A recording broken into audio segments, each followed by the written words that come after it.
নমস্কার বন্ধুরা, শিবানী কিচেনে আপনাদেরকে স্বাগত। আজকে আমি পাউরুটির পায়েস করব। এই পাউরুটি পায়েস করার জন্য পাউরুটিগুলোকে হালকা একটু সেঁকে নিয়েছি।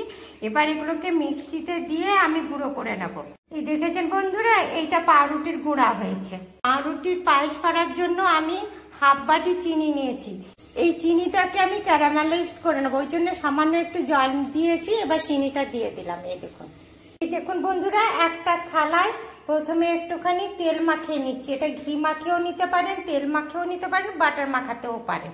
চিনিটা কি সুন্দর ক্যারামেলাইজড হয়ে যাচ্ছে। এই দেখুন বন্ধুরা, চিনিটা পুরোপুরি ক্যারামেলাইজড হয়ে গেছে। এবার এটাকে আমি নামিয়ে এই দেখুন থালার মধ্যে ঢেলে দিচ্ছি। কড়ার মধ্যে আমি দুধ দিয়ে দিচ্ছি। দেখুন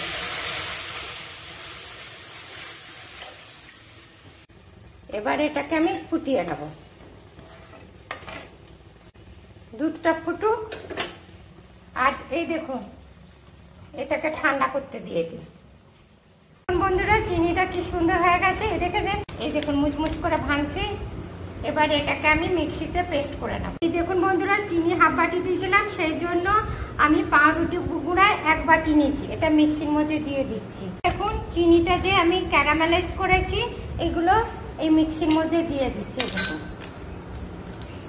দেখেছেন, এক প্যাকেট আমুল দুধ দিলাম, দিয়ে এগুলোকে আমি একটু ঘুরিয়ে নেব। দেখেছেন বন্ধুরা, কি সুন্দর গুঁড়াটা হয়েছে।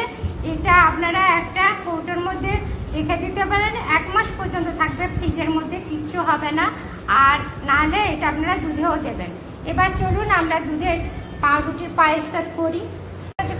এই দেখুন বন্ধুরা, দুধটা ফুটে গেছে। এর মধ্যে আমি 4 চামচ প্রিমিক্সটা দিয়ে দিচ্ছি। দেখুন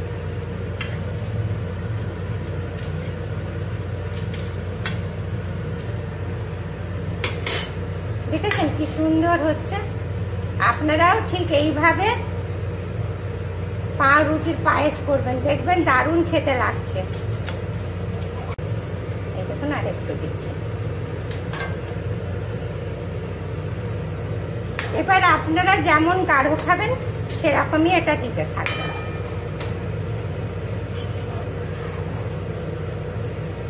দেখেছেন কি সুন্দর পাউরুটির পায়েস হচ্ছে। আপনারাও ঠিক এইভাবে পাউরুটির পায়েস করবেন, দেখবেন দারুণ খেতে লাগছে। বন্ধুরা, কি সুন্দর পাউরুটির পায়েস তৈরি হয়ে গেল, দেখেছেন। এবার এর মধ্যে আমি এই কাজু আর কিশমিশ করে দিয়ে দিলাম। দেখেছেন কি সুন্দর গাঢ় হয়ে গেছে। দেখুন বন্ধুরা, আমার পাউরুটির পায়েসটা হয়ে গেছে। দেখেছেন কি সুন্দর পাউরুটির পায়েস হয়েছে। আপনারাও ঠিক এইভাবে পাউরুটির পায়েস করবেন। এবার এটাকে আমি নামিয়ে নিচ্ছি। দেখেছেন কি সুন্দর হয়েছে। এটা ঠান্ডা হলে বসে যাবে। এই দেখুন বন্ধুরা, আমার কি দারুণ পাউরুটির পায়েস তৈরি হয়েছে। দেখেছেন, আপনারাও ঠিক এইভাবে পাউরুটির পায়েস তৈরি করবেন, দেখবেন দারুণ খেতে লাগছে। আর আমার এই রেসিপিটা আপনাদের যদি পছন্দ হয় তবে লাইক করবেন, কমেন্ট করবেন, শেয়ার করবেন। Thank you.